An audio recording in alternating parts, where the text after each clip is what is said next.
Traditional cancer treatments have focused on attacking the tumor through chemotherapy, radiotherapy, or surgery. But what if we shifted our focus to empower the body's immune defenses to recognize and target the tumor? I'm Allison, and my project aims to investigate the synergy between radiotherapy and immunotherapy, offering a novel approach to treating mesothelioma. I'd like to thank my supervisor, Martin Ebert, for his invaluable guidance and support throughout the development of this research proposal. The presentation will commence with an overview of the mechanisms underlying immunotherapy and the researcher's aims and significance. Subsequently, the methods employed will be detailed. The challenges and benefits of the study will be discussed, followed by an overview of the research into the synergy of radiotherapy and immunotherapy. Ethical considerations and cost analysis will be addressed before I conclude with the acknowledgements. Research at UWA has focused on the potential role of combining radiotherapy, RT, and immunotherapy, IO, for treating mesothelioma. The studies have focused on improving the response rate to IO by modifying the tumor microenvironment, or TME, to make IO more effective. Data from related preclinical experiments will underpin the work in this project. With evidence of synergistic effects between RT and IO in human hepatocellular carcinoma and murine breast carcinoma, RT and IO combination therapy remains a viable option to improve mesothelioma treatment. Immunotherapy, IO, is a promising cancer treatment that primes the immune system to fight cancer cells instead of directly targeting the cancer cells. Immune checkpoints are crucial for maintaining immune self-tolerance, preventing the immune system from attacking healthy cells. The T cell contains CTLA4 and PD-1 receptors. These receptors bind to the B7 or PD-L1 ligand on a healthy cell respectively, inhibiting T cell killing. Cancer cells express the B7 and PD-L1 ligands, leading to immune escape. Immune checkpoint inhibitors, ICI, are a kind of IO that blocks the receptors on the immune cells from binding to the ligands on cancer cells, allowing the T cells to induce apoptosis in the cancer cells. ICI treatment has improved patient outcomes and long-term remission after treatment ceases. However, IO is not the standard treatment for cancer due to some patients experiencing adverse side effects from treatment. It is only effective in a small proportion of patients, with an objective response rate of 25% for elderly patients with non-small cell lung cancer and a reported response rate of 15 to 30% in solid tumors. This project aims to investigate the optimum treatment combination of external beam RT and the ICI's anti-PD-L1 and anti-CTLA4 using a computational model on murine mesothelioma data. The optimum treatment combination is defined as one that maximizes the tumor control probability, or TCP. In addition, the treatment schedule must be robust to uncertainties in parameter values and treatment values. The model analyzed will be temporal and account for different degrees of tumor vascularization and hypoxia. If time permits, a variety of spatiotemporal models will be briefly investigated. Mesothelioma is an aggressive form of cancer originating in the mesothelial cells. The primary cause of mesothelioma is asbestos exposure. Australia has a high rate of mesothelioma due to extensive asbestos use in the 20th century. In 2022, 94% of mesothelioma cases in Australia occurred in the pleural cells, with the remaining 6% occurring in pericardial, peritoneal, and scrotal sac cells. Mesothelioma has a poor prognosis, with the 1-year, 2-year, and 5-year survival rates in males aged 50 to 79 being 46%, 22%, and 7% respectively. This also implies that the prognosis for patients who survive 1 or 2 years remains poor. Mesothelioma displays high resistance to treatment, with immunotherapy, radiotherapy, and chemotherapy response rates being 10 to 20%, 43%, and 41% respectively.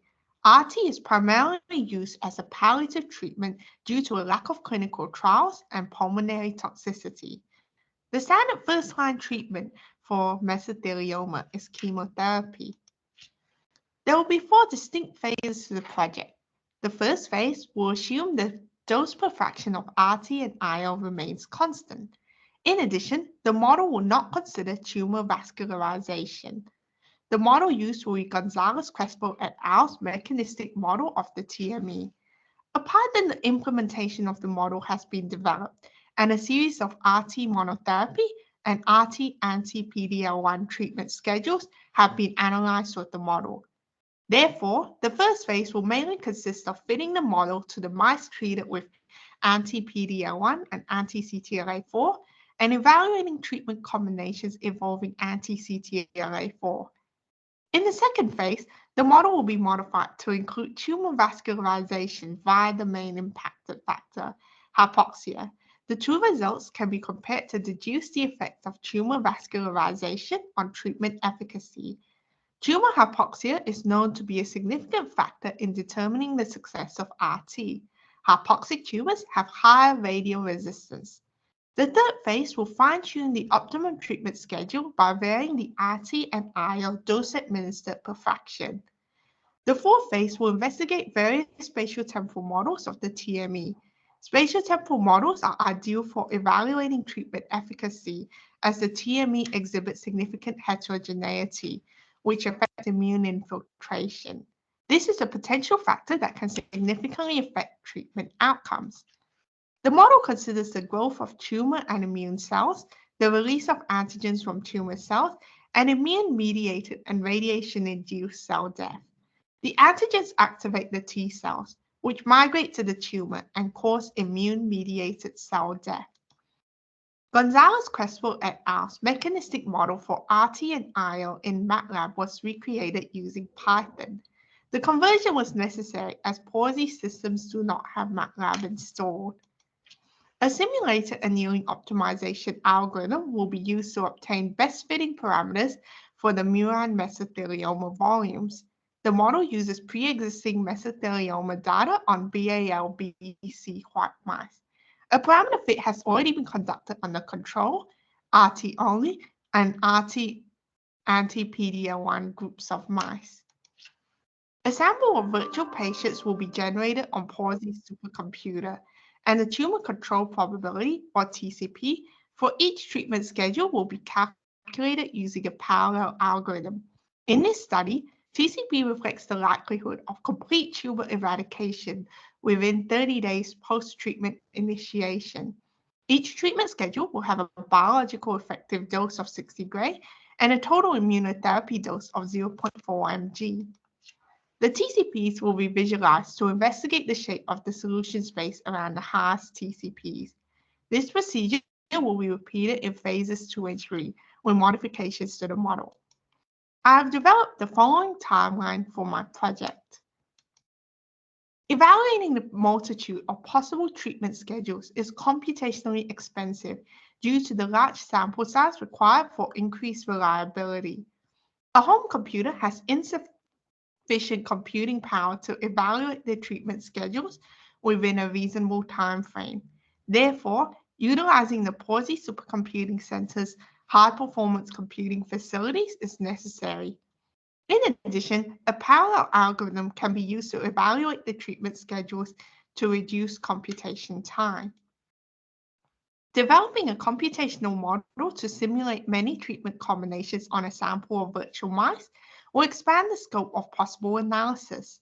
The large sample size needed for each treatment combination to obtain reliable results will mean experimental trials are infeasible. As mice share significant genetic and immune similarities with humans, the optimal treatment schedule for murine mesothelioma is likely identical or similar to that for human mesothelioma. An optimal treatment schedule will not only improve treatment outcomes, but also improve palliative care. Palliative RT is also capable of treating cancer. Patients have survived disease-free after palliative RT. The model developed could potentially be extended to consider other types of cancers. There has been evidence of the abscopal effect of RT where tumor regression occurs outside of the RT treatment area since 1953. It is hypothesized that the abscopal effect is due to increased immune system activity against cancer cells. Therefore, combining RT and IO could potentially improve cancer treatment, especially for metastatic tumors. The possibility of a synergistic effect between RT and IO was first proposed in 2012. Since then, several clinical trials and mathematical models have been developed to determine the optimum treatment combination. Anna Nowak of UWA has published studies about the use of IO to treat mesothelioma. This includes combining IO with chemotherapy as well as ICI monotherapy. In addition, several UWA researchers have studied the interaction between RT and IO. The mice treated with RT had a greater influx of T cells and upregulated inflammatory genes, such as type-1 interferon and tumor necrotic factor alpha, compared to mice that didn't receive RT. This provides significant evidence of RT-IO synergy. It was also found that a combination of anti-CTLA-4, anti-PD-L1, and RT was required for a 100% cure rate in mesothelioma. The combination of RT and anti-PD-L1 alone led to a significantly lower cure rate. Several mathematical models model the effects of RT and ICI on the TME. However, there is a lack of mathematical models for mesothelioma data. In addition, none of the models comprehensively search the solution space of possible treatment schedules. Most models only investigate either RT fractionation or IO and RT sequencing. Only arbitrary treatment schedules were trialed, such as IO on days 14, 17, and 20, and RT on days 12, 13, and 14. Gonzalez Crespo et al. Developed a comprehensive model of the TME for murine breast carcinoma. Their research was comprehensive, considering a wider range of treatment schedules in comparison to the other models, and also considered both anti-PD-L1 and anti-CTLA-4. It was found that combining the therapies reduced tumor volume more significantly than either RT or ICI monotherapy. In addition, delaying ICI treatment increased the TCP. There is a lack of spatiotemporal models of the TME that include the impact of RT and IO on the TME. There is a spatiotemporal model that studies the tumor and immune cell dynamics in the absence of treatment, and a model that investigates the effect of RT on tumor cells. However, it does not model the effect on immune cells. Alfonso et al.'s spatiotemporal model is the most comprehensive, modeling the impact of RT on both tumor and immune cells. However, it does not model IO. Combination RT and IO is not a standard treatment for mesothelioma. Therefore, there are ethical considerations with trialing the combination therapy on humans, such as patients receiving side effects with little to no benefit. A set of existing murine data will be used in the simulation instead of human data. The mice were euthanized at the end of the clinical trials. Developing a computational model to simulate treatment combinations on virtual mice can potentially replace future cancer treatment trials on mice. There are minimal costs for the study. An advantage of a computational model is that specialist equipment is not required, reducing the cost. Combining RT and IO is a promising approach to mesothelioma treatment. The computational model will increase the scope of research, potentially changing the previously bleak outcomes for mesothelioma patients. This project would not have been possible without the preclinical research conducted by Professor Anna Nowak, Dr. Suki Gill, Dr. Alistair Cook, and Rebecca D'Alonzo, and Pawsey Supercomputing Center Systems. I also want to thank Isabel Gonzalez Crespo and Juan Pardo Montero for their MATLAB code of their model and their assistance regarding their code. Thank you.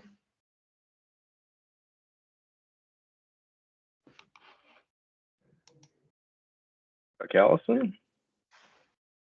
We'll open it up for any questions now.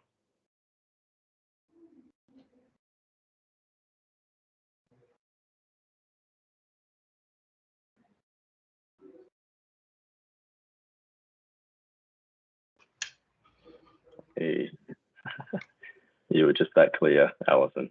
No questions. Oh, wow. I don't think we can let Allison get away that easily. Surely someone has a question.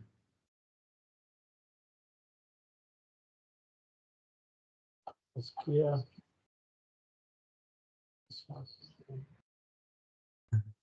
Is that you, Pejman? Did you have a question?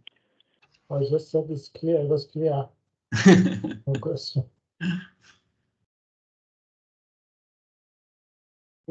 Allison, how long did it take you to convert the MATLAB code into Python, and were there any challenges there?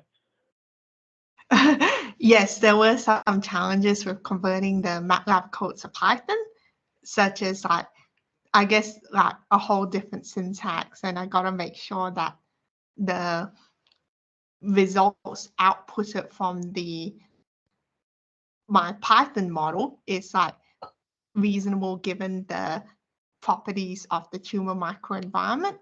So I'll say it took me about maybe 2 to 3 weeks because I actually did have a fair few bugs, and I thanks to Martin for also like looking at like the graphs that my Python code generated, and he could tell me that, oh, this like doesn't look very reasonable for the tumor situation. So then I had to like adjust and tweak my code. Were there any? So you noticed some discrepancies then between the MATLAB models and the Python models?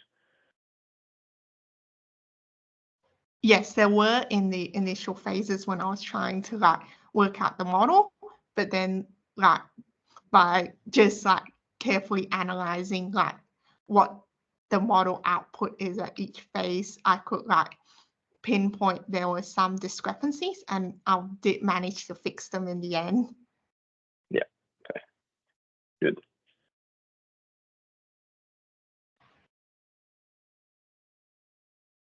Benjamin, did you have a question there?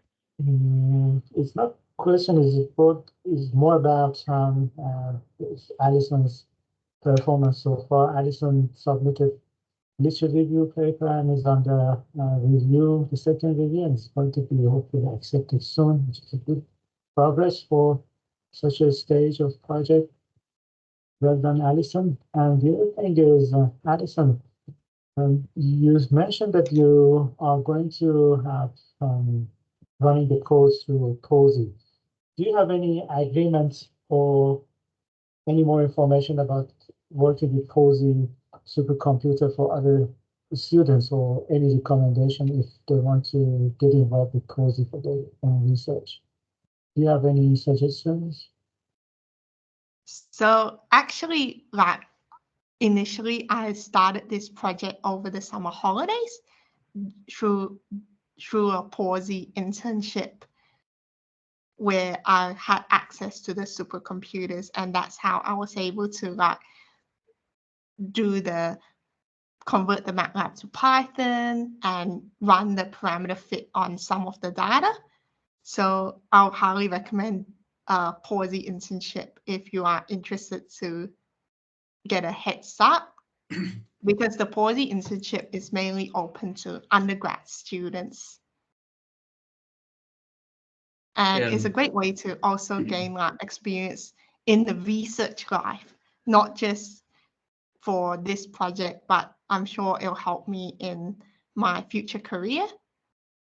And so with the POSI agreement, I have actually submitted an application to POSI through Martin, but it's unfortunately still in the pipeline. It's taking quite a while because this is like what they call out of cycle applications. So it's after the regular cycle application. And I only applied after the fact because I only finished my internship after the normal application phase.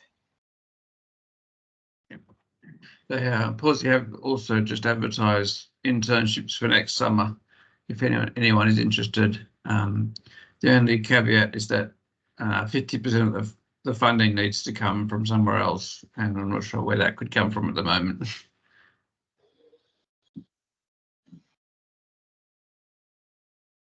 Thanks, Alison. Good one. Thanks, Alison. Thanks, Martin. Alison, maybe just another question before we finish off here. So in terms of these sort of computational models that you're developing here, and what do you see as the next steps in terms of actually sort of testing them in a patient population? So I guess one of the issues with these computational models is that we do need some original data to help train the model and fit the parameters. So I guess one of the next steps is that after a while, once we see that the RT and IO have great synergy for murine mesothelioma, perhaps we can start having clinical trials on humans and using that data from the humans to fit the computational model so that we can then use the computational model to give a comprehensive search of the solution space for human mesothelioma rather than just murine mesothelioma, which may be similar to human mesothelioma in terms of optimum treatment schedule, but it might also be a fair bit different as well. Yeah, I guess I was maybe more thinking about it in terms of the other way around. So like the potential for your computational models to actually inform what those clinical trials would be, because you can only test so many things in clinical trials. So like, do you think you could sort of, I guess, establish maybe like a top 2 or 3 sort of synergistic combinations between the 2 therapies that could be tested in a clinical trial? Is that something you think could be like an outcome eventually of this sort of research? Yes, that's what I'm hoping for, this sort of research to basically identify the optimum treatment combinations, and then we can see on clinical trials how that will work on both mice to start with, and then maybe humans down the track once we get all the approval for this treatment on humans. Yep. Okay. Excellent. Thanks, Alison. I think the clinical trials is what would lead to the approval in humans. But yes, you do have to test it first. Yes. Okay. So thanks, Alison. Great presentation. Obviously very clear because there weren't many questions. And that's going to end the proposal presentations for the day. I'll stop recording now.